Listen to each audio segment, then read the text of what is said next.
Hey guys, FilthyRobot here, continuing our playthrough of EU4 with the Roomba.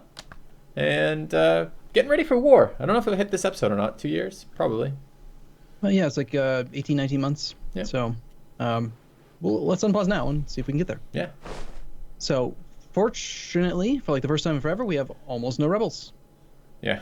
Just the Waldensian heretics, which we could probably get rid of if we get lucky. If you convert Cumbria next, and we get lucky with the dice rolls on the rebel progress, making it our religion might make the unrest go down to 0, possibly.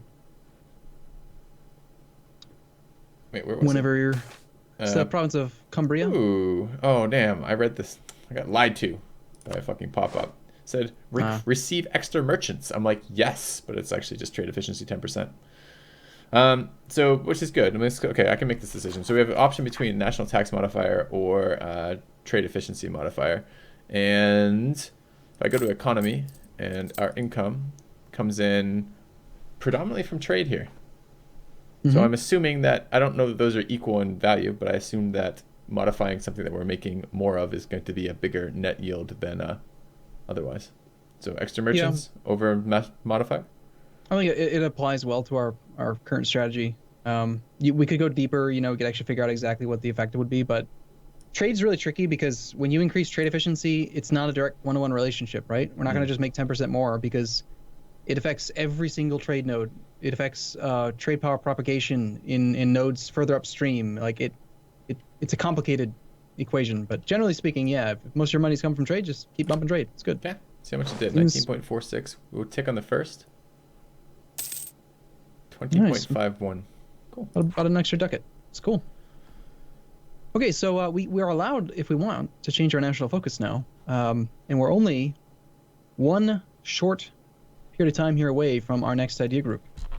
So Yeah, we need to start thinking now what our next one is going to be. All right, what it's going to be, so we can think about how we want to kind of mess with our national focus. We also have to consider that our heir is a 522, so we're going to have lots of admin points in the future. Our heir is 522. Are we close to dying?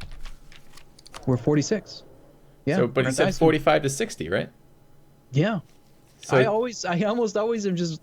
always mentally prepared for my ruler to die right now. He's going to die.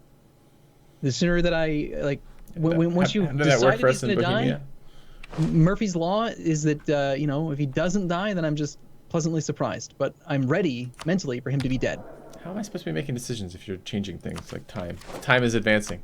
I'm supposed to be looking at the idea group, like probably the most complicated screen on here in terms of the number of things I have to look at. I want to try to get towards this next war with England. But okay, so consider this: we have the ability to change our national focus. We have a ton of Diplo and a ton of military right now. All three are available to you because we don't have too many of one specific category. So you could do a military idea group, a diplomatic idea group, or an administrative, which one you want. If you do an administrative idea group, I was looking for a map cost discount on espionage ideas, but it's not there. No. An administrative idea group would actually give you 2 policies unlocked because it would pair with one of the other diplomatic idea and with the military idea. Whereas if you do a diplomatic idea group or a military idea group, you only unlock 1 policy because the diplomatic idea groups don't pair with each other. They only pair with idea groups from other categories. Wait, say that again? Yeah, I was going to say, hopefully what I said makes sense. No. If you take an administrative idea group next, you will unlock 2 policies when you complete the idea group. Because 2 policies, what do you mean by unlock 2 policies? You mean the focus thing that I can do on the missions tab, The policy, yes. Okay. It will unlock 2 policies because it has 2 pairings. Exactly. They don't pair with other ideas from the same category. Right. So I have admin diplo. Why wouldn't it be 3? Shouldn't I have admin diplo, admin military, diplo military? As the 3 pairings that are there? Yeah, you would unlock 2. I see. I add 2 to the 1 I have. Got it. Yeah. Okay. Whereas if you take a diplomatic idea group, you're only going to get the pairing between that specific idea group and the military idea group you already have. So I only unlock 1 extra. Yep. Exactly. But so it's a minor thing. So ideally, you would probably want to go administrative here, but there could be a very easy argument to be made for going diplomatic, because who cares about diplo points? They're the least valuable. We want admin for coring. We want military for better military units. Diplo is pretty easy to come by. Is there a reason, by the way, that we haven't talked about cultures? Yeah, it's because they're not really important. Okay. Chat, the comments were yelling for a while at us about Okay, I mean we can spend a little bit of time talking about it if you want. We're not going to get to our war, but did we have the opportunity to take administrative ideas early? We just didn't. We were short on yeah. admin points. That seems like a pretty powerful one. Well, the reason we didn't consider it is because No, as actually, it soon as doesn't we sound. unlocked the very first idea group, we had 0 admin points Yes. because that's the thing that unlocks admin. So it was difficult to do. Plus, we were doing a lot of Colonists, conquest. merchants, global settlers, recruitment. What is this? Recruitment time? What is recruitment time? How fast your armies are raised. Okay. Diplomats, shipyards. Well, I mean, that's probably what you want. Improve shipyards for sure. Competitive merchants, global trade power. So that's okay. That, I mean, expansionist is, it synergizes kind of with what we're doing a little bit. I don't know what colonists do yet. I mean, I assume it's going to be for founding colonies. If I fucking have to put down colonies, put down uprisings on another continent though, which is like, I don't know. I'm not sure about that one. All right, let's take a look at the rest of these. Yearly inflation. Ooh, construction costs. That's an interesting one. I just have to look at so many things. Yeah. Efficiency. That's Permanent one of the cause things. bellum against, oh, religious ideas. Deus Volt. That's interesting. Extra missionary. Monthly fervor.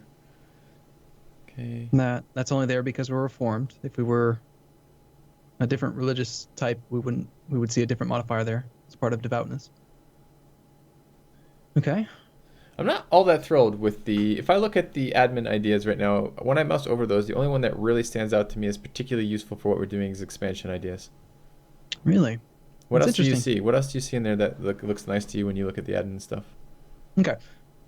So I don't want to spend the entire remainder of this episode just looking at this ideas screen. So we want to try to move forward, make a decision soon. But let me just give you a quick, like, 30-second to 1-minute summary of the administrative idea groups because we didn't spend any time talking about them last time. Right.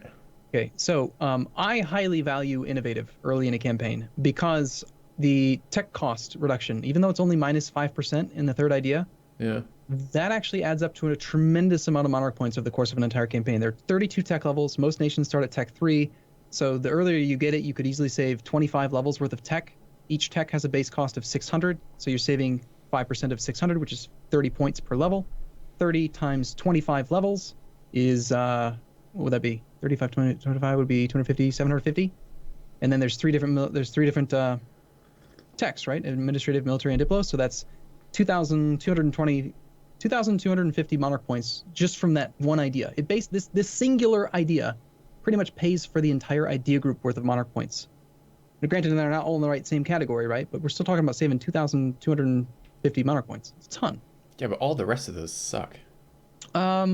Yes and no. Advisor costs minus 25 allows you to unlock level 2 and level 3 advisors way earlier in a campaign with a much weaker nation, which gives you more monarch points.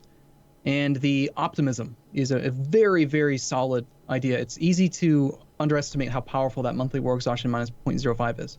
This allows you to stay at war for far, far longer and not stop between wars because your war exhaustion will just stay low. It's not been war exhaustion that's been slowing us down. It's been manpower. Yeah. But if you're looking for an administrative idea group to give you more war ability, I like innovative. Okay. Religious ideas is pretty good if you want to fight nations. If you're on the border, like with the Sunnis or something, you don't want to have to worry about ever finding a good CB. It allows you to take any land you want as part of the Casus Belli. Mm-hmm. So you don't have to have a claim. You can just take whatever the hell you want from them if they're not your religion. Economic is, I feel, pretty weak. A lot of people swear by it, but I find it to be way too passive. The modifiers are they're just kind of weak. Probably the best one in there is centralization, the monthly autonomy change minus 0.05. Because with that idea, you're able to reduce autonomy even when you're at war, which is great. Mm-hmm. The development cost minus 20%. The finisher can be pretty good. There's also some really good economic policies. I didn't look at the finishers. Fuck. All right. Advisor costs. Okay. Clergy loyalty. Keep going. Expansion is a solid secondary idea group if you're going colonial ideas. But I would never take expansion over exploration ideas in the diplomatic category. I would always go exploration ideas first, and then if I've gone a colonial game, I will usually pick up expansion later on down the road, but I would never open with expansion. Okay. It gives you advanced like CBs in, you can fabricate claims overseas in trade company regions. Those are in Asia. We're not in Asia. So the finisher does nothing for us. Most of the ideas in there are pretty trash. The whole shipbuilding time, who cares? You spend 99% of your time at your force limit, not building ships. Mm-hmm. And just in general, you only get one colonist from expansion, The merchant's pretty good. The global settler increase plus 10 is very, very weak. Just go one row over and up and compare it to the exploration. Exploration, you get 2 colonists, you get 20 global settler increase, and you get naval force limit plus 25%. I would much rather have the naval force limit than the shipbuilding time. So, anyway, administrative ideas super, super important in most campaigns. Almost always you're going to want to pick this one up. Merc cost reduction is really good. The core cost is really, really valuable. Yeah, I was looking at that too. This idea group is single-handedly going to pay for itself just in the admin savings from coring. But also, just the rest of them look boring. Like, I don't like. Okay, like adaptability seemed nice. Like the core creation cost. Like we spend a lot of points on coring because we're aggressively expanding right now, right?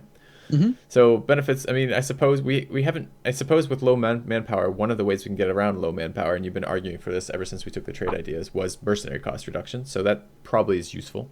The double mercenary stuff. Interest per annum. That's for loans. We don't really worry about that too much. Available mercenaries. I don't think we've run out of available mercenaries, and that was a thing. So I don't know what plus 25% for that does. Admin efficiency plus 1 possible advisor doesn't seem all that exciting to me. And civil service admin tech cost minus 10% is decent, but it's admin only. Admin's a good one though. We use a lot of admin points. And number of states plus 5. That's going to be really good for expansion. Yeah, administrative ideas also has a couple good policies that are really good. So the thing that's easy to forget about is that if you have things that reduce your core creation cost, it also speeds up how quickly you do the cores. So it's not only a savings in admin points, but also it takes your 36-month coring time down to 27 months. Okay, so, here's a question. Is there some way I can see colonization in this game? Like get a feel a little bit for the mechanics of it without having to invest heavily in it as what we're going to do? Soon, roughly like 50 years after the provinces have been explored by Portugal and Castile and the people who are going colonization, they will share their maps whether they want to or not with everyone in our tech group, which is pretty much all of Europe. So we're gonna start to see South America and North America anyway. But if you want to go out there now and actually be the first there, then we would pretty much have to start colonizing right now. I just said the opposite, actually. What I wanted to say was, is there some way we can do colonies, the mechanics of colonies, so I can learn them without having to actually play a heavy colonial game? If you wanted to learn how to do colonization without having to take colonial ideas, then you'd have to pretty much pick a nation that gets them for free as part of their national ideas. So either like Norway or, ironically or interesting, Muscovy actually has a colonist as part of their national ideas. They can colonize Siberia. Well, I guess I like the admin stuff. I mean, the game we've been doing so far is basically every excuse to war we war. We take as much land as we can over and over and over again. If we're going to continue with that game, which I'm fine with, I don't mind that game. It's been fun so far. I could see a lot of value to admin ideas. Because those are all bonuses towards what we're doing with that. You're talking about the actual idea group, administrative ideas. Yeah. Okay. Oh, it's kind of annoying they have administrative ideas. Yep. Yeah. One last idea group though is the Humanist ideas there at the bottom. Humanist is an amazing idea group. If you're gonna if you ever plan on doing world conquest, you want Humanist ideas. Biggest one in here is actually it's a pairing. It's the second idea, local traditions, national unrest -2, and then indirect rule, the fourth idea, negative 10 years of separatism. So you'll recall that separatism is for 30 years by default. And so when you conquer a province, you get 30 years of separatism. Half of that value is added as unrest in the province. So every province you conquer will have 15 unrest by default. So this cuts that from 15 down to 10. Yeah. And then the other idea takes it down to 8. And if you're at 8 and you have any kind of tolerance, if you're conquering your own religion or you have any heathen or heretic tolerance, there's a very good chance you won't even have a rebellion ever. That's fairly interesting. And that's just I read these initially and was not very impressed with them, but that's interesting. And so remember, as you said, that if you have any kind of tolerance, well, look at the other ideas. You've got +3 tolerance of heretics and +3 tolerance of heathens. What is our next idea group at after this one? So if you want to see that, you look at your technology, hover over the little idea group bubble in the top right corner of the admin tech. So it's going to be administrative tech 14 when we get the next idea group. So human tech 14. So it's going to slow us way down because we're going to do an admin idea group while also needing admin to get idea groups. Yeah, that's one of the reasons why administrative ideas are harder to knock out in the early game. If you're trying to conquer and stay up on tech and do an administrative idea group, you're going to be at a loss for points. All right. Well, if that is the case, if you are pushing us towards admin ideas, like the general grouping of, you know, admin, diplo versus military. If you're pushing us towards admin, then we should get one that invests in admin points early, and that's going to be the administrative ideas one, because that has a finisher that does cheaper admin techs and adaptability, which is core curation, which is going to save us admin as we do this, right? Yep. So the administrative idea group basically will help cover the cost of the other two things we're going to be doing while we do it. I think it's a great idea. Yeah, that's totally fine. Okay. The completely opposite direction, we're gonna unpause, but the complete opposite direction you could go would be to go colonial ideas right now. Would be a very good decision, but I like this idea. I want to see the colonial mechanics. I just don't really want to get involved in that too much. I mean, I guess it probably pairs pretty well with trading, but I don't know that. That's just like history would say that would pair well with trading. It does, but we're gonna get a lot of benefit from the colonial nations anyway, just because we are a heavily trade-focused nation, and they're gonna send a lot of wealth back to Europe. So, so that is our even if they're not our colonies. Yeah. Where did you want me to send it to? There was a specific location you wanted? Cumbria. I'll do it. Cumbria. It's done. Okay. Sorry. I'm very fast. I know where the buttons are. I've learned. That's good, I guess. And of course, the Waldensians have already ticked up naturally. Well, they're within the zone of control of Lothian and the Forts on, so let's not even worry about raising maintenance. Unless they actually fire. So I don't know that they will. They only have a 12.6% chance to progress. And England just embraced colonialism. Okay. Are we looking on... It is and it isn't. Like, it's not going to really benefit us because we're hostile to each other. But, well, we're going to take over English lands in like a year. What are you talking about? It's going to be great, right?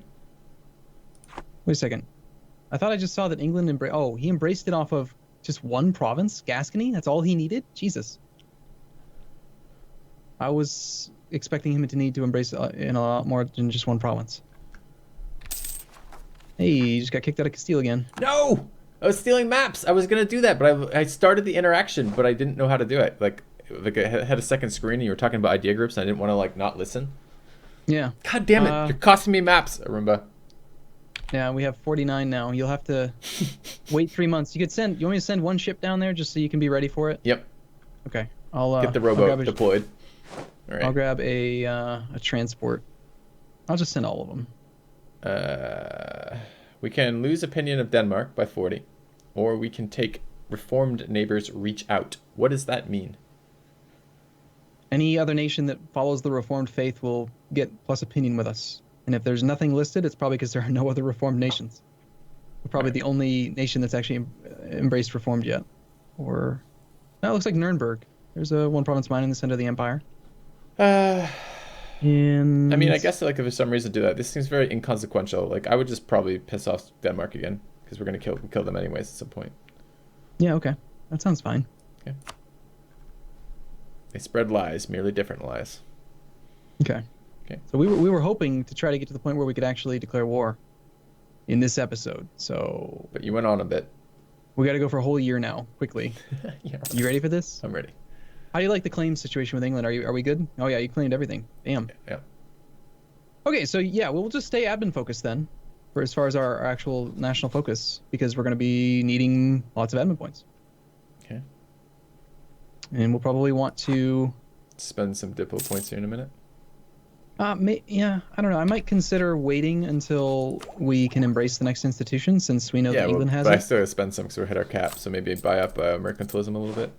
Yeah. Yeah. If I could choose between... Well, I don't think we ever actually talked about how you can use development to actually promote the spread of... We certainly don't have time if we're going to declare war in this episode to do that, though, right? Right, no. Like, we could do development. If you wanted to sink diplo points into London right now, we could try to speed up how quickly we embrace colonialism, because every time you do development, you increase the progress towards the next institution spread. Like, if you click the diplo development in London right now, we get 4.66 colonialism. 4.66% of colonialism done. Okay, I just clicked it. So. All right, cool. Yeah, just keep doing that. It'll make us embrace the next institution faster, which seems really good. Poland's declared war on Brandenburg. So yeah, how's your day? Hey, it's going quickly now.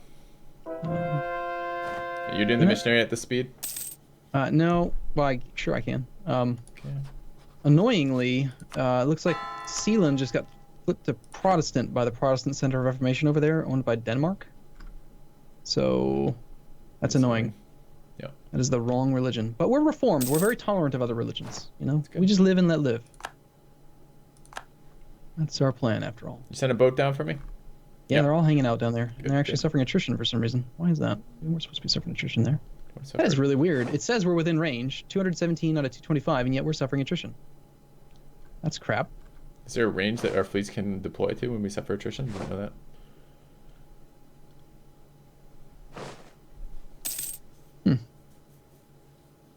Looks like our so increased close to maps.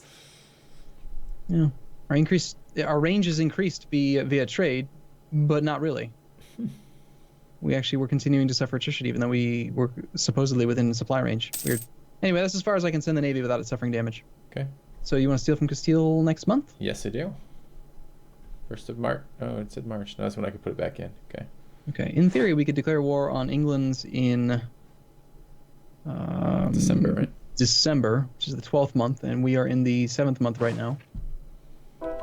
So I think we should probably raise maintenance now if we're going to do this. What's the We are going to do this, and I think what's the what? The alliance web look like? Of England. Well, I think this is where we probably need to cut the video because I think next episode we can declare war. We can steal maps in the opposite order. We'll be stealing maps first, and we can figure out diplo webs. Okay, sounds good. All right. We'll See be you guys back soon. same time. See ya.